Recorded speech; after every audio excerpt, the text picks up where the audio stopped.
Jay here for Stretford, Paddock, and this is the Manchester United versus West Bromwich Albion Premier League preview. Joining me is usually my co-host on the Tier 1 Transfer podcast, but a bit different today. Ronaldo Brown, how are we doing, mate? I'm doing great. I'm doing quite well, actually. Well, you've gone down then. You're doing down. great. I'm doing great. I'm doing quite well, actually. Satisfactorily. Actually, you know what? Too because well. I wanted to be a little bit.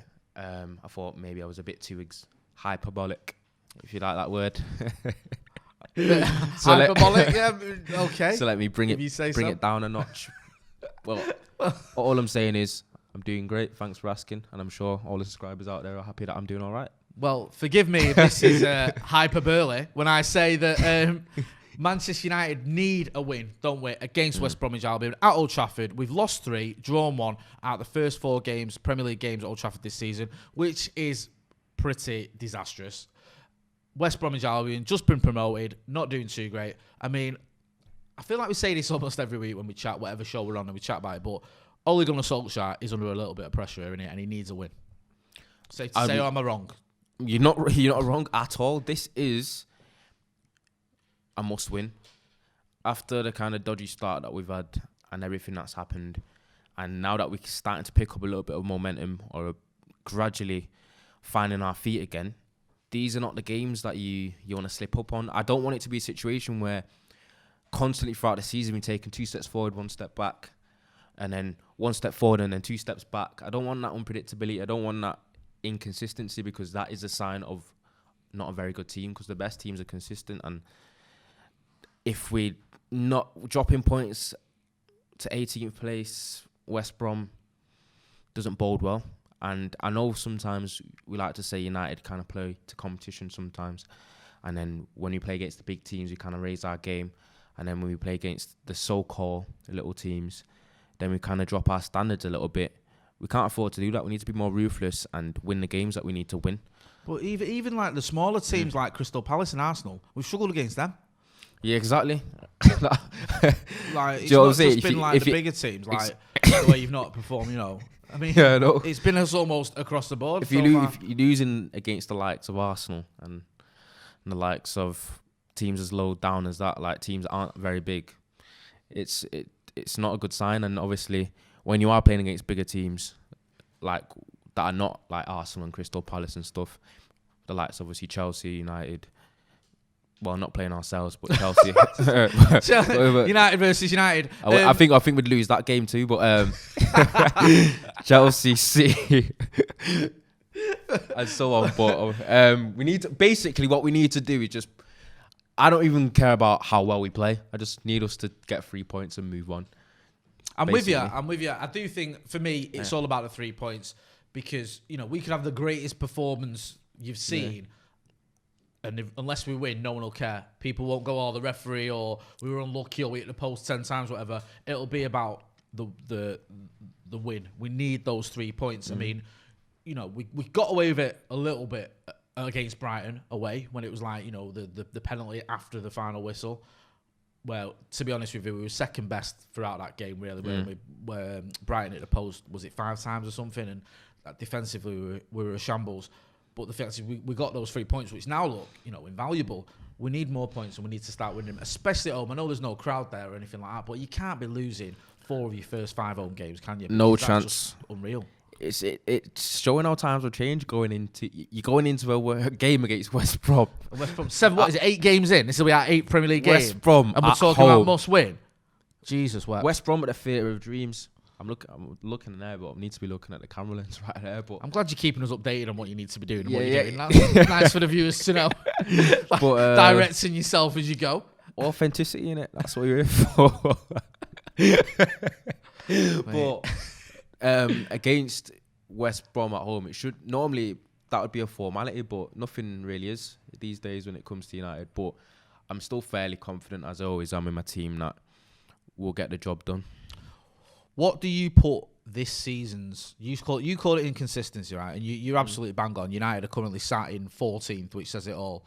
But what do you put that down to? Because you say it's inconsistent, but why are we so inconsistent? Because I don't remember, and as a United fan who's been there just about sort of remembers all of the Fergie era, the very end of the Atkinson era, the Fergie era, I've never seen a team take inconsistency to this level where you can batter Leipzig 1 week. Leipzig. Hey, professionalism on this preview. Hey. You can batter Leipzig 1 week. You can beat PSG. I know this is in the Champions League. You can even go away to Newcastle, who are doing okay, and give them a good hiding. Yeah, you can't beat Palace at home. You can't beat Arsenal at home. You know, you do the best result you've had at home is an absolute ball fest against Chelsea. Why are we seeing such extremes? What do you put that down to? I don't know, man. It's just coming back to the consistency aspect of it, and I know sometimes we kind of attributing that to possibly the management of like, are the players going into each game feeling the pressure or feeling the kind of motivation that is required at that level of football to get the job done and be 7 out of 10 every single week. I think it's too much. It's 2 peaks and troughs. It's like one of them where one game, half the team's 4 out of 10, 1 7. Another game, there's a few that are 8 out of 10, a few 5s, and then a bunch of 3s. There's no real games where everyone's just 7 out of 10 at least, and it's very rare. And I don't know if it comes down to the fact that we've got players that are just sometimes don't have the kind of fire and the hunger that you need, especially in the Premier League. Because sometimes we say obviously West Brom should be a formality. We do know it's still the Premier League, and anything can happen on any given Sunday or Saturday, whichever day that you play. So it's not American football. You know? It's not American football. You clocked it. It was anything on any given Sunday. It's the NFL talk about it. That's how they kind of talk about any. I only know that because I've seen the film. Yeah. But no, you're talking now about motivation. Now, some of these players, maybe they're not up for it, or maybe maybe it's the management that's got to come up. Surely, if you're stepping out from Manchester United Football Club, you should be giving your all. And also, surely you should have some professional pride where you're going into a game and you're thinking, we're at home, okay, there's no crowd. We've not had a good start to the season. We need to turn up. We need to put a performance in. Surely motivation shouldn't be a factor, should it? Because what are these players? They're going out thinking, oh, if we lose today, such is life. I want a bit more than that. That's the modern footballer, it seems. I don't know how to kind of sum it up, but it's like I'm trying to find excuses for him when I shouldn't really, because simply it's just not good enough when you're not winning games you should be winning, and you're not putting the performances in, and you're not showing the kind of. You should be able to. Footballers or players or the United team should look as if they care just as much as the fans do, or just anyone to do with the club.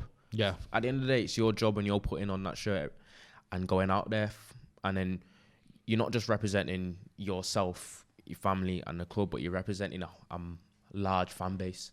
Because I don't know. I personally think there's a little bit of it. Just I'll go out, and if I play well, I play well. If I don't, I don't. I've said this before about some players in his team, and I don't want to single him out. He's had a lot of grief lately, and some of it's completely unwarranted. But I've always said about Pogba, for example, and I'm not just blaming him for the recent results, but one thing I think about Pogba is I do think he's motivated, and I do think he has that desire to win. I think maybe a criticism you could aim at is that he doesn't hate losing enough. I think there's certain types of players at United where they absolutely hate losing. And when I think about the great United players, throughout the years that I've seen, the likes of Brian Robson, the likes of Roy Keane, the likes of Wayne Rooney, the Rio Ferdinand, the Evra, they had, no matter what, they hated losing. And I think sometimes with our players, you get the impression that, yes, they don't like losing, but they don't hate it in the sense that it's sort of like, right, you know what, I'm not having that again. Because we've gone through a stage where in the past, Old Trafford has been a fortress, or we've had these wonderful runs. Even under Ollie, we've had, decent runs and what have you. But at the minute, we just can't get going. You talked about momentum before. Momentum this season has been winning one Premier League game. Momentum's 2 games. It's basically 2 games. Have we even won back-to-back games in Premier League? I don't think we have we? And I don't think we have that. This season? I'm not quite sure if we have, but it's true. It's basically we're all saying. No, I'm pretty sure. Character-wise, it needs to hurt to lose, and that might be the issue. But I don't know. It feels like we kind of reaching, trying to figure out reasons why we're kind of up and down with our performances, and it just comes down to players needing to make sure that they give their all. basically, because a lot of it is when we see bad performances from United, we can't always say, but they tried though. A lot of the time when we do lose it, it's kind of one of those energy sapping losses where it didn't seem as if the players cared. It's a bit flat, or there's not enough hunger, there's not enough fire from the performance, because sometimes you can play like that and play with that and show that and still lose the game. But when we lose, it's just the complete bottom barrel. Everyone's been shocking, but there has been a lot of that this season. You're right, because the obvious example is the Spurs game, where even the Palace game, go back to the first game of the season, but especially the Spurs game, where you can almost say every single player was piss poor, and not just poor, but like making just basic errors. And you look at it and you think, what is going on? And you spoke about earlier when we first started the preview, you spoke about management. And obviously, when you talk about management, I don't think you're talking about Kieran McKenna and Michael Carrick. How much responsibility does Ole Gunnar Solskjaer have to take for getting his players motivated? The results we've seen, the mistakes we've been seeing, is that on him, or is it a case of it's not his fault that Harry Maguire heads the ball straight up? It's not his fault that if we're looking at Europe, players are letting a 35-year-old Demba Ba have the full length of the pitch to run onto or whatever. How much of it is his fault? Do you think he's got to be more culpable with these results? I don't know. I'm thinking, when I mention management, I speak about it in an aspect of how he kind of hold players accountable. Like, I think if you're a coach that shows a bit of that, like, I can't be fucked with, or holding players accountable, or making sure that they don't drop their level, like having a kind of strict enough regime in place in terms of the way you kind of carry yourself in certain aspects of your management, players will be less inclined to try and dip below that. Because I've spoke about this with you a lot. I know he comes across as a very nice guy. He's very happy-go-lucky. He seems like he can be your best mate. He obviously will have the killer, like, kind of mentality side of him that he would have probably adopted from his playing days at United with the players that were in that squad. But it's just about whether some of the players kind of fear him enough. I don't know if they not so much fear him, but like they're not as comfortable in being lethargic and complacent in their performances, knowing that they won't get a hairdryer from Ole. That kind of. Do you know where I'm coming from? I get where you're coming from, but like there's this sort of criticism that's levelled at Ole quite a lot, in that he can be a soft touch, or that he's not. He's almost taken the idea of being the anti-Jose Mourinho, where Jose Mourinho could be quite hard on players and whatnot, and Ole's more sort of put his arm around a player. He's almost taking that too far now, where you've got players that perhaps don't respect him or aren't listening to him enough or whatever. But we have seen that sort of tough sides to him. The famous clip that sort of became a meme was, when he was shouting at Jesse Lingard at the Etihad, one more of that and you're off. We've also spoke to the likes of, James Cooper. I spoke to James Jackson the other week, who wrote a book on Ole. And it's like, he isn't this soft touch that perhaps some people think, because, this is a guy that he has got a tough streak to him. I know it sounds a bit sort of a daft diamond, but he's battled through a lot. He had injuries when he was a kid, I think, at Norway. He's battled through that. He's got to Manchester United, became Manchester United manager against all the odds. And you've got to have a bit of toughness. You've got to have a toughness to survive the Norwegian winter, for God's sake. But he has that. I think he has that little bit of toughness. We saw it as a player. Ole Gunnar Solskjaer as a player, he was not a soft player. He wasn't someone you'd see rolling around on the floor, holding his ankles every 5 minutes, crying to the ref. Do you know what I mean? He was someone who could take some tough challenges, and he always got back up. So I do think there's that toughness there, and I think that sometimes, that is overlooked. But there's no doubt that motivation-wise, maybe there needs to be something there where, I don't know, does he need to perform more in front of cameras? Would that put your mind at rest, do you think, if I'm not shouting in front of everyone? Because I think sometimes, people buy into that when they see a manager on the touchline giving it all out, but how much is that is actually doing anything? Yeah, but I'm just theorising, really. It's not like... I know you've not got the answer. I don't mean to go... What is the... Why I'm just so crap? putting things out there. Yeah. But obviously, I don't definitively know the answers, because obviously it's football, and football's not linear. But it's just one of those where I'm just sick of countless games where we start slow, or it's flat, or we even come out of half time flat, and then I immediately, as some player, just think that must be down to a managerial issue.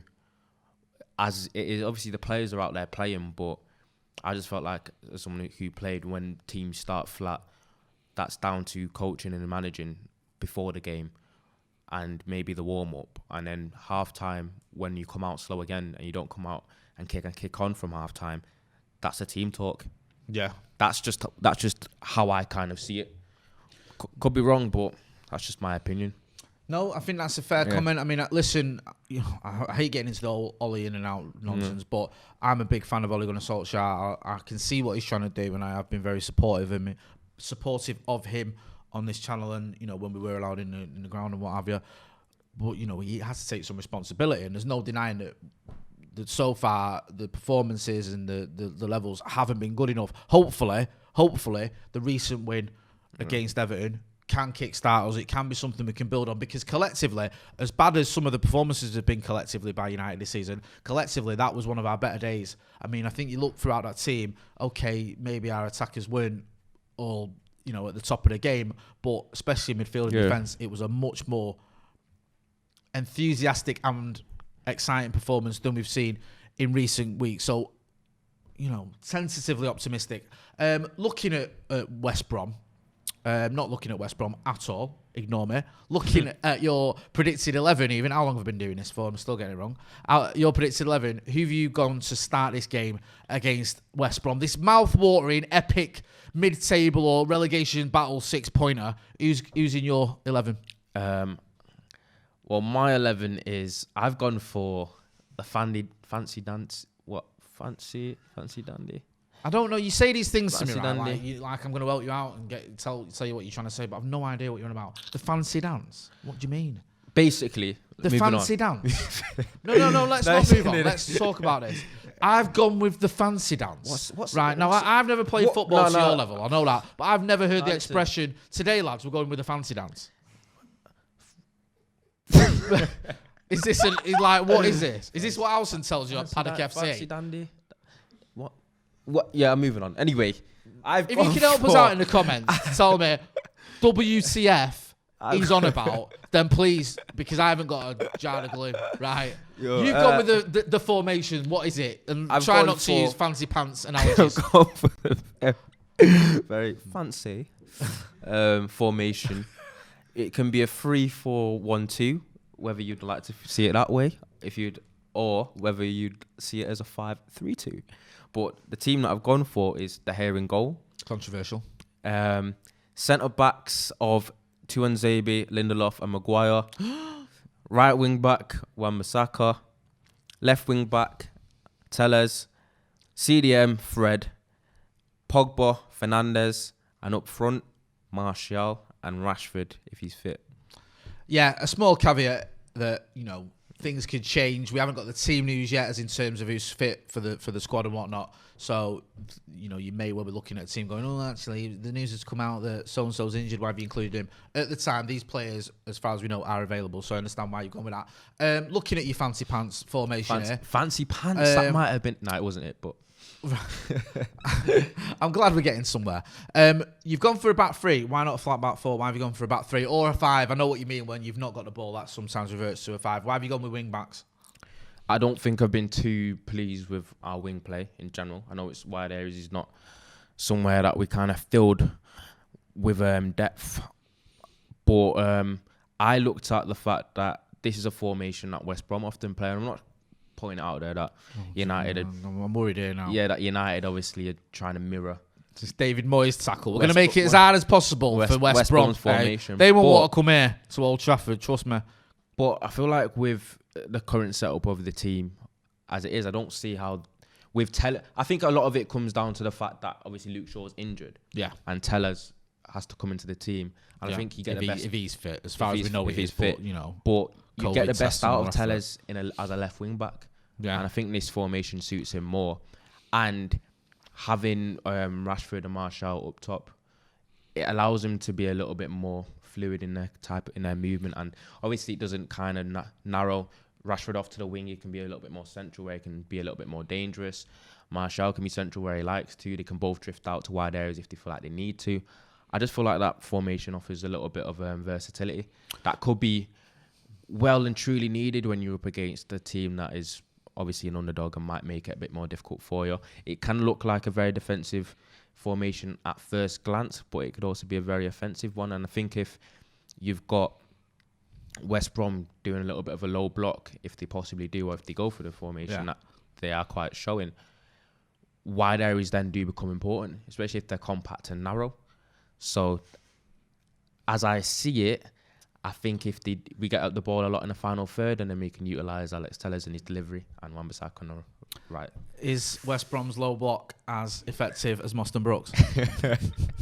I was thinking, why were you sniggering? I thought something was coming. Let's move on because I never want that what went down there to come out. Right, looking at your team here, yep. I agree with a lot of what you said. I like Alex Telles in the team if he's fit as a wing back, utilising his ability to get down that left-hand side and whip that ball in. We saw it against PSG briefly. That's all we've really seen of him so far this season for United, but you can tell straight away he's got an absolute wand of a left foot, as they say, and he was picking out players left, right and centre. Yeah. So hopefully he can do that. For Anthony Martial, because Anthony Martial hasn't scored in the league this season. I know he's got a couple in the Champions League.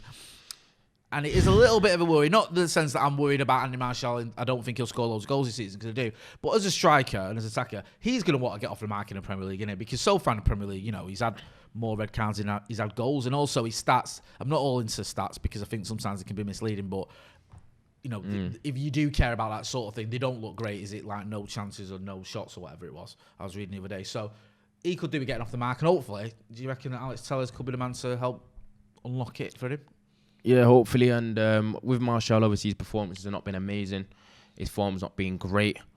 But there's only way to turn that around is to play and score. So I think against West Brom, obviously against a bit of a lesser opposition, and hopefully against a team that will be able to get enough chances against, hopefully this is the kind of game that he could help get Martial off the mark, because obviously I still believe in him and I think his quality.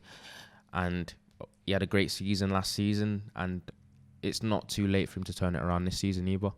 So I would stick with him. Not. I know, I agree with all you said there as well. And just finally on that team, you happy with Rashford and Martial? Because obviously you're happy with you've gone as a predicted 11, but do you think that could work? Because there's always been this question marks of whether those two as a two can play together. We've seen them more or less as a three at times, where you have Rashford on the left, Martial in the middle, Mason or even Dan James, whoever on the right. Do you think those could work as a sort of old-fashioned centre-forward pairing, or do you see it being a little bit more of Marcus peeling off? I think it could work, and I think totally think it could work. That's why I've gone for it. But but that's not necessarily your team that you think exactly should be picked. That's your predicted 11, isn't it? Exactly, but good players can generally work it out, and I think I've seen enough combination play from the both of them, even when they've not been playing just in complete unison as a front two, to believe that they can make it work. Even if one of them's wearing fancy pants? Even if they are wearing fancy pants, they can wear whatever they want. They can wear a leotard for all I care. There you go. It's been sort of etched into the footballing lexicon. Wait, let me fancy look. Pants right, formation. So are we going to get It's only going to be a matter of time before commentators all over the world are saying he's gone with the fancy pants formation, or the fancy dance formation, as Ronaldo said, which is even better. That's when you're actually dancing around the opposition. Let's have a look at my predicted 11. Not a million miles away from yours in the sense that, well, it's a little bit different, but not in terms of personnel. The only one I've gone at the back, I've gone for a flat back 4. Again, this is predicted, and I think he will go for a 4 at the back. I've gone with Brandon Williams because Telles, I think, is fine, and I think this whole COVID thing was a little bit of a little bit misleading. I just don't know how match fit he is. He's obviously been doing a lot of travelling with Brazil, and I think Brandon Williams is, again, there's question marks around all our left backs, if I'm being brutally honest. But I've just gone, I think he may go with Brandon Williams, but I'm happy to be proven wrong on that because I'd love to see Alex Telles. Like yourself, I've gone with Fred as a sort of CDM, mainly because I want to see Pogba and Bruno start together. And I thought Fred had a fantastic game against Everton, where I know he had McTominay alongside him, but I thought he played really well. I thought, for me, he was man of the match. I know it sounds crackers because Bruno was so effective, but he was. I thought he had a fantastic performance against at Goodison. So, gone for him. Pogba and Bruno, self-explanatory. Want to see a bit more from them. Also, I've gone with Marcus on the left. I think that's where he's most effective, and I think that's where Ollie prefers him. Martial up top, said enough about him. Expect him to get amongst the goals soon. Hopefully West Brom at home would seem like the ideal opportunity for him to do that. I've gone with Dan James because I feel like Ollie still rates him. I know there's a lot of people that question Dan James, and I understand it because his performances haven't been that great, for being brutally honest. But if you are going to have a 3, we don't know what the script is with Mason Greenwood yet as to how fit he is or ready to come back into the first team. I'd love to see Mason Greenwood start. I think that would put a lot of the nonsense to bed as well that we've seen about him recently. But I have a feeling that we may just see Dan James, because I think despite the fact United are struggling, despite the fact we've said this is a must-win game, despite the fact Ole Gunnar Solskjaer's under pressure, I still feel we don't have to necessarily play our strongest possible team. You can still say, all right, maybe if Mason's not 100%, I can put Dan James in, and we can still get away with it. Because if you look at it, Bruno, Pogba, Martial, Rashford, Fred, Lindelof, Maguire, Wan-Bissaka, De Gea, and probably Dan James walk into West Brom's team. I'm not sure Daniel J. Actually, that's a different story for a different day. I think, but we don't possibly. But see, football doesn't always work. I know. That's me oversimplifying things. Somewhat, because if you look at the form between the two teams, the two clubs, the last time we played, I'll tell you that. I'll set the scene for you here. April 2018. What happened in April 2018? Do you remember? Yeah, I do. Go on. It was spring. That's the sort of insight you get on this channel when me and Ronaldo are together. Yeah, you don't get that anywhere else, and you get it for free as well. Yes, it was spring, but other than that, apart from that, we went to the Etihad, went 2-0 down. Yeah. City were about to win the league in front of us, and we beat them 3-2. 3-2. Oh, was that when Pogba owned the second half? Owned the second half, and Chris Smalling pops up as well, I think, with a goal. Fantastic. West Brom next week. Well, we'll prolong them winning the league a little bit longer as well. We'll easily beat West Brom at home. They're practically relegated. No, we won't. We lost 1-0. It was shocking. So we went from beating City to losing to West Brom. So we can't take anything from that. Basically, we've got 1 point from the last 2 games at home against them. Do you know anything about West Brom? What can you tell me about them? I know. I'm a fan of Pereira. Yeah. I've obviously had him on the fantasy team all season, but he's been quality from what I've seen. I think he could be a bit of the one to watch. Have we got the West Brom last lineup? Yeah. Can we just bring up the last lineup for West Brom when they played in the Premier League? Because obviously, you know, they're sitting down near the bottom of the table, 18th, which most people probably expected that, to be honest with you. They didn't invest heavily in the summer. And West Brom had a bit of a funny end to last season, didn't it? They were sort of like, they had a bit of momentum, then it went out the window. And you know, when you're looking through that team, I just sort of made a comment before that any of our 11 walks into their team. Probably true. That team wasn't exactly strike fearing to you, does it? I mean, we're looking at here, you know, you've got the likes of Livermore, you've got Townsend, O'Shea, Bartley. Yeah, Pereira must not be fit. Furlong, Furlong. Sam Johnson, who we all remember.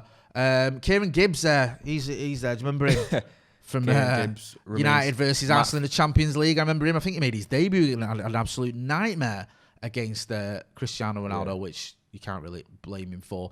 But, I mean, looking throughout that West Brom team, it's not the most scary, that shouldn't be a team. I don't want to famous last words. This is where it gets clipped up and people go, well, you know, I don't want to jinx it, but that shouldn't be a team that we should be dropping points against.